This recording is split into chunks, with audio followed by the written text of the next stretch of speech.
새날을 여는 새벽 말씀 나눔입니다. 오늘은 2023년 11월 8일 수요일이고 말씀을 전하는 저는 강민 목사입니다. 오늘 우리가 함께 나눌 말씀은 사도행전 11장 19절로부터 30절까지 말씀입니다. 사도행전 11장 19절로부터 30절까지 말씀입니다. 그때 스데반의 일로 일어난 환란으로 말미암아 흩어진 자들이 베니게와 구브로와 안디옥까지 이르러 유대인에게만 말씀을 전하는데 그 중에 구브로와 구레네 몇 사람이 안디옥에 이르러 헬라인에게도 말하여 주 예수를 전파하니 주의 손이 그들과 함께 하심에 수많은 사람들이 믿고 주께 돌아오더라. 예루살렘 교회가 이 사람들의 소문을 듣고 바나바를 안디옥까지 보내니 그가 이르러 하나님의 은혜를 보고 기뻐하여 모든 사람에게 굳건한 마음으로 주와 함께 머물러 있으라 권하니 바나바는 착한 사람이요 성령과 믿음이 충만한 사람이라. 이에 큰 무리가 주께 더하여지더라. 바나바가 사울을 찾으러 다소에 가서 만남에 안디옥에 데리고 와서 둘이 교회에 1년간 모여 있어 큰 무리를 가르쳤고 제자들이 안디옥에서 비로소 그리스도인이라 일컬음을 받게 되었더라. 그때 선지자들이 예루살렘에서 안디옥에 이르니 그 중에 아가보라 하는 한 사람이 일어나 성령으로 말하되 천하에 큰 흉년이 들리라 하더니 글라우디오 때에 그렇게 되니라. 제자들이 각각 그 힘대로 유대에 사는 형제들에게 부조를 보내기로 작정하고 이를 실행하여 바나바와 사울의 손으로 장로들에게 보내니라. 사도행전 11장 19절에서 30절까지 말씀입니다. 종종 사도행전을 구분할 때 1장부터 12장은 베드로를 중심으로 한 사역으로 13장부터 28장은 바울을 중심으로 한 사역으로 나누기도 합니다. 그런데 여러분, 이건 어떤 인물을 중심으로 구분한 예입니다. 하지만 제자들의 인식이 변화되었다. 이 변화를 기준으로 구분한다면 하나님에 대한 인식 전환을 보여주는 것이 1장부터 9장까지이고 사람에 대한 인식의 전환을 보여주는 것이 10장부터 마지막 장까지로 나눌 수 있습니다. 11장 19절을 보시면 그때 스데반의 일로 일어난 환란으로 말미암아 흩어진 자들이 라고 나옵니다. 스데반에 관한 일은 사도행전 6장과 7장에 나오고 스데반 사건 이후의 기록은 8장부터 이어집니다. 그런데 내용이 아주 재미있습니다. 우선 지역적으로 한번 살펴보겠습니다. 복음서에 의하면 예수님의 주요 활동 지역은 예루살렘이 아니었습니다. 예수님은 베들레헴에서 출생하시고 유아기는 애굽에서 피난 가셨다가 소년기에 나사렛에서 시간을 보내셨습니다. 그리고 사역의 대부분은 북부 갈릴리를 중심으로 진행하셨습니다. 예루살렘은 절기에 맞추어 방문하는 정도였고 방문할 때마다 약간의 소란들이 일어났음을 성경이 고백합니다. 그랬던 예루살렘이 핵심 지역으로 등장한 것은 사도행전부터입니다. 부활하신 예수님께서 40일 동안 이 땅에 머무시면서 흩어졌던 제자들을 일일이 다 모으셨던 것 같습니다. 그렇게 다시 모인 제자들과 예수님이 예루살렘에 머무신 것 같습니다. 사도행전 1장 4절을 보면 사도와 함께 모이사 그들에게 분부하여 이르시되 예루살렘을 떠나지 말고 내게서 들은 바 아버지께서 약속하신 것을 기다리라고 고백됩니다. 예수님의 말씀은 지역적으로 예루살렘을 사실 강조한 것이 아니라 떠나지 말고 약속한 것을 기다리라는 것을 강조하셨습니다. 왜냐하면 바로 뒤에 이르러 1장 8절에 오직 성령이 너희에게 임하시면 너희가 권능을 받고 예루살렘과 온 유대와 사마리아와 땅끝까지 이르러 내 증인이 되리라라고 하셨기 때문입니다. 4절과 8절의 구분점은 약속하신 것을 기다리라와 성령이 임하시면입니다. 이 말은 무슨 뜻이냐면 성령 받기 전에는 떠나지 말고 기다리고 있다가 성령이 너희에게 임하면 그리고 그 성령을 너희가 받게 되면 그때 떠나라 라는 의미입니다. 2장에 이르러서 드디어 성령이 임합니다. 자연스럽게 사도들의 복음 사역은 이제 예루살렘부터 시작되는 거였습니다. 그런데 여러분, 초기 교회에 스데반 사건이 발생합니다. 그 발생으로 말미암아 지역적 상황이 변화가 생깁니다. 8장 2절에 그날에 예루살렘에 있는 교회에 큰 박해가 있어 사도 외에 다 유대와 사마리아 모든 땅으로 흩어지니라 라고 고백됩니다. 박해가 있어 사람들이 흩어졌는데 유독 사도들은 예루살렘을 떠나지 않았다. 이게 성경의 고백입니다. 따라서 예루살렘 이외의 지역에 복음을 전하는 사람들은 사도들이 아닙니다. 그럼 사도들은 예루살렘에서 무엇을 하고 있었을까요?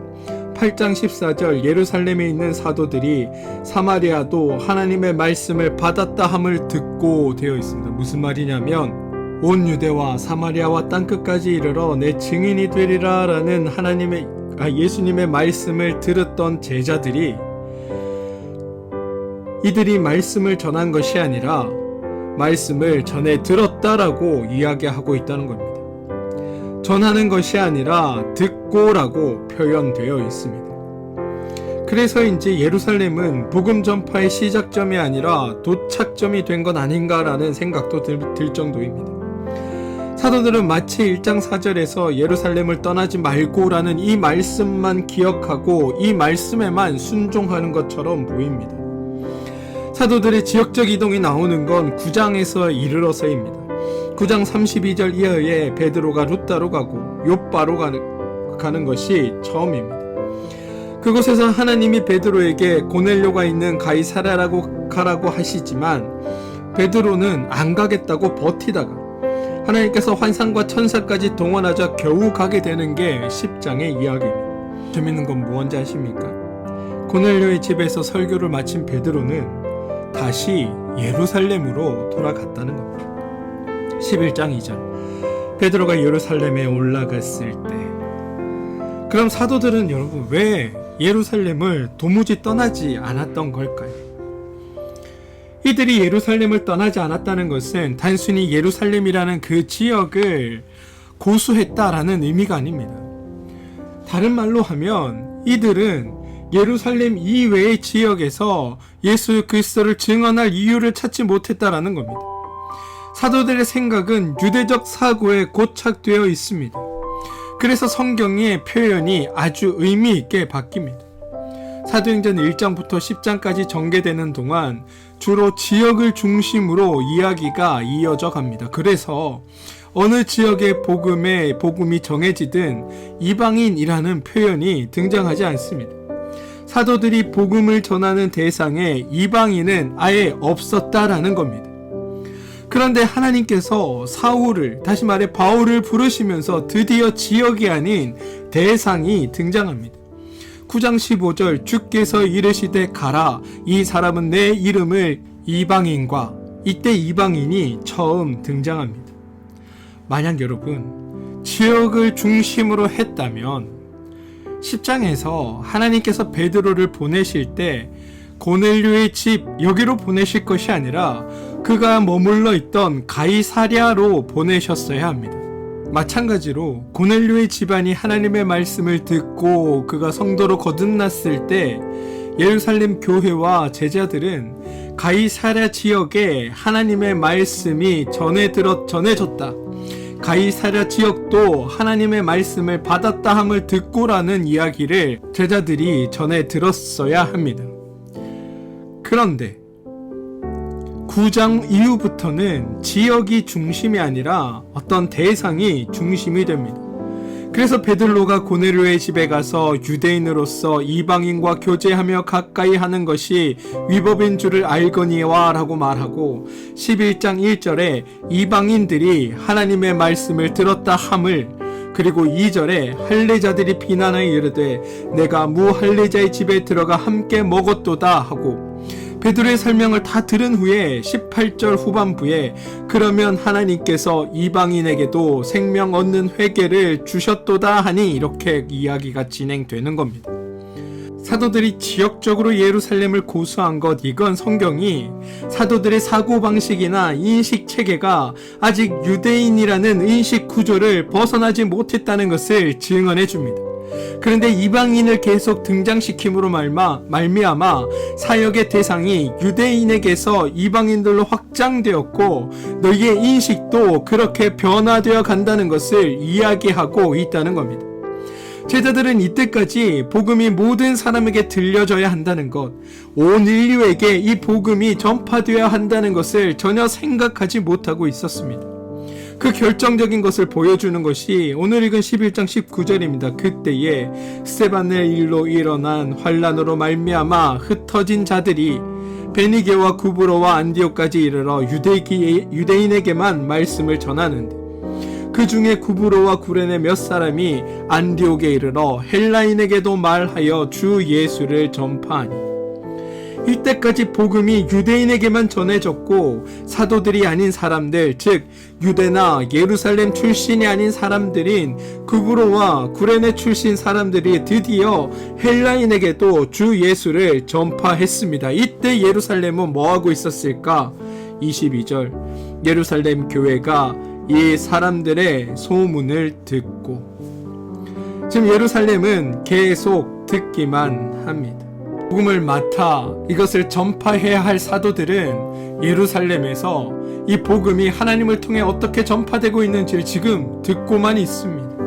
아직 이들의 인식이 바뀌지 않았기 때문입니다. 제가 지금 여러분, 사도들은 복음 전파에 적극적으로 나서지 않았는데 집사들이 예루살렘 영역을 벗어나 유대와 사마리아까지 복음을 확장시켰다가 이제 더 크고 곳까지 이 복음을 전파하고 있다, 이런 얘기를 하는 게 아닙니다. 제가 지금 말씀드리는 것은 제자들이 예루살렘에서 아무것도 하지 않고 있을 때, 그럼에도 불구하고 이 복음의 전파를 하나님이 하고 계신다라는 겁니다.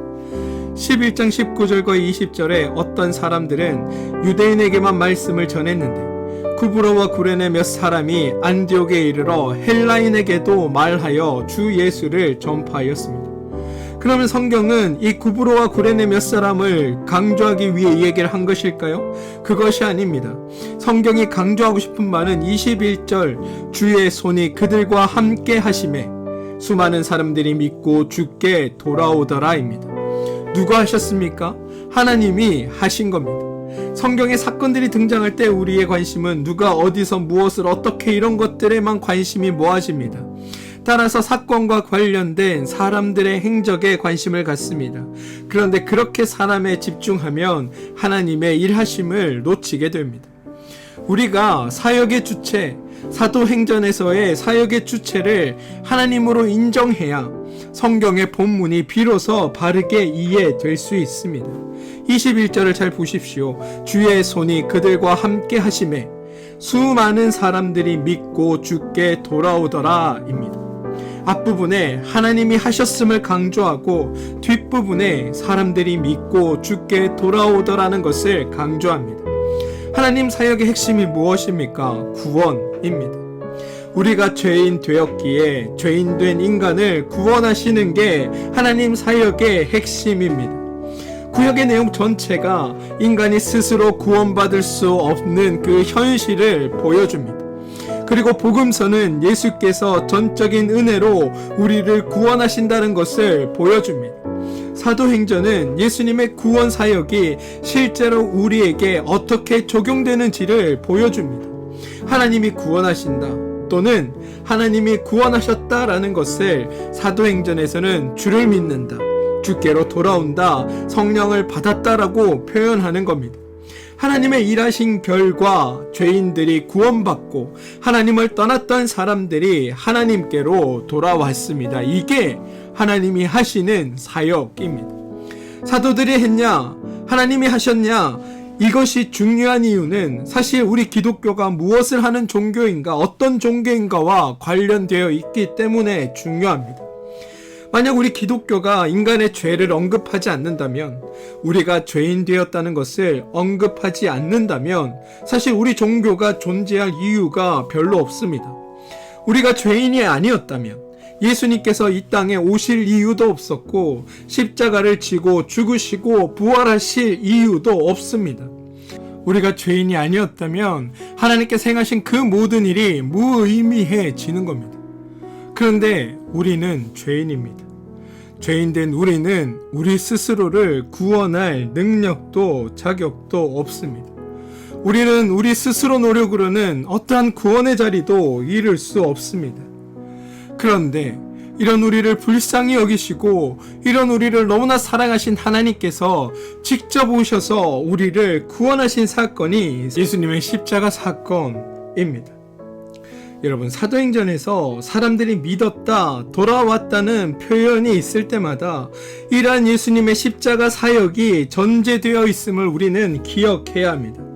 성령께서 감동하지 않으면 죄인들이 복음을 받아들이는 것이 불가능합니다. 스스로 죄인이 죄인됨을 깨닫지 못하기 때문입니다. 우리가 죄인됨을 알고 우리가 하나님 안에서 구속함을 얻은 존재라는 것을 깨닫는 것은 성령의 감동으로 이루어지는 일입니다. 그래서 복음을 누가 전했느냐는 그렇게 중요한 일이 아닙니다.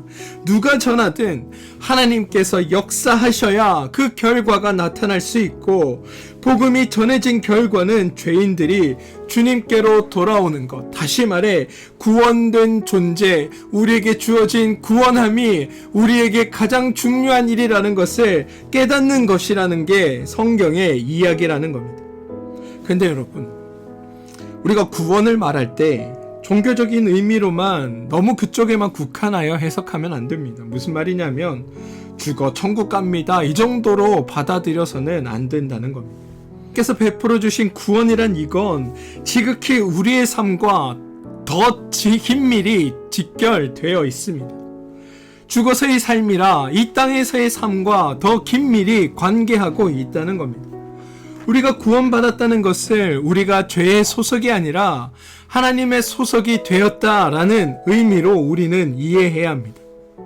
우리가 구원받기 전에는 죄의 속성과 죄의 성품으로 살았지만 구원받은 존재라는 것을 깨닫고 난 후에는 죄의 속성과 성품이 아니라 하나님의 속성과 성품을 갖게 되었다라는 의미입니다.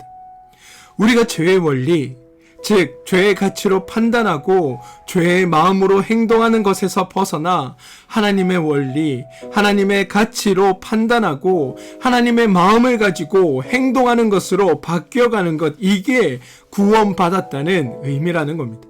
그리고 구원받은 사람들, 다시 말해 성도들은 우리가 죄의 열매를 맺는 것이 아니라 하나님의 열매 혹은 성령의 열매를 맺으며 살아가는 것, 이게 구원받은 성도들의 삶입니다.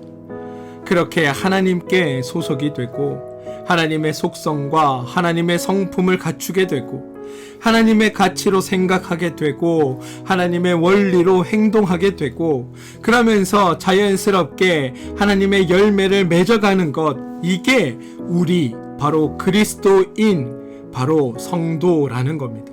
그리고 그게 우리의 정체성입니다.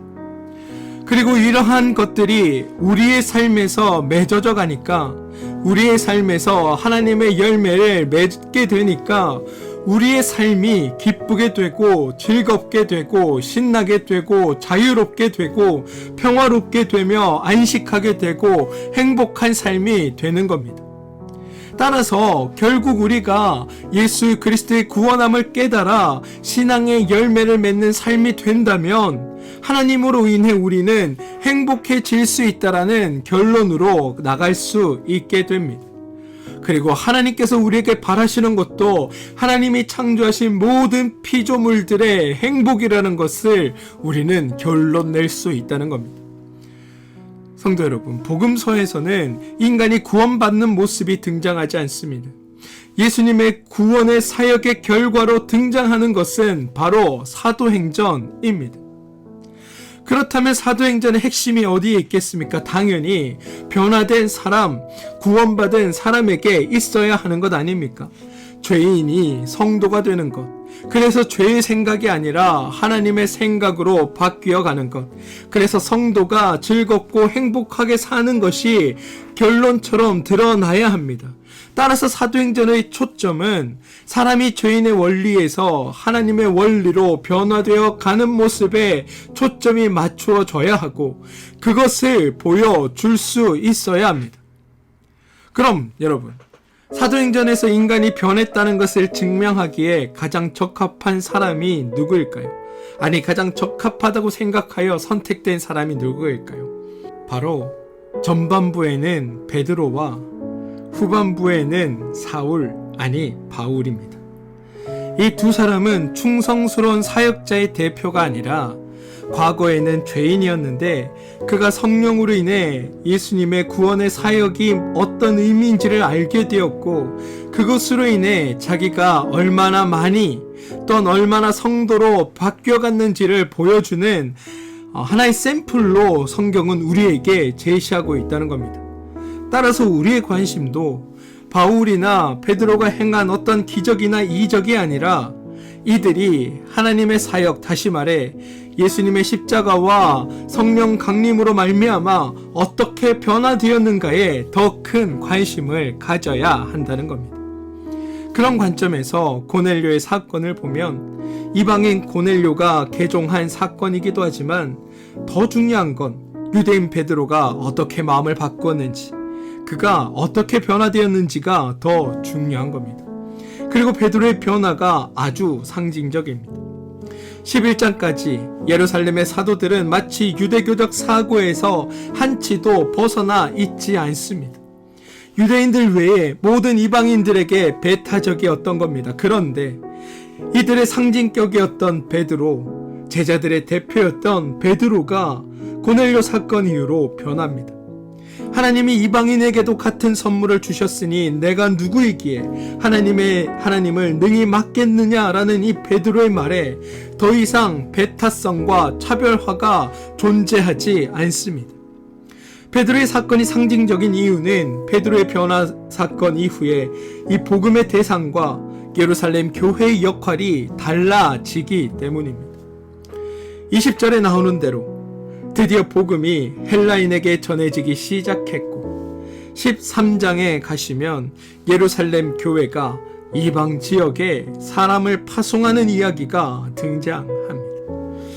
사랑하는 성도 여러분, 신앙생활의 열매는 하나님으로 말미암은 본인의 변화, 나 자신의 변화에 있습니다.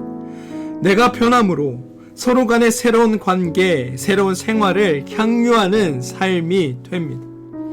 종종 우리는 원수를 사랑하라라는 주님의 말씀 앞에 매우 힘들어합니다. 왜냐하면 원수를 사랑하려고 하기 때문입니다.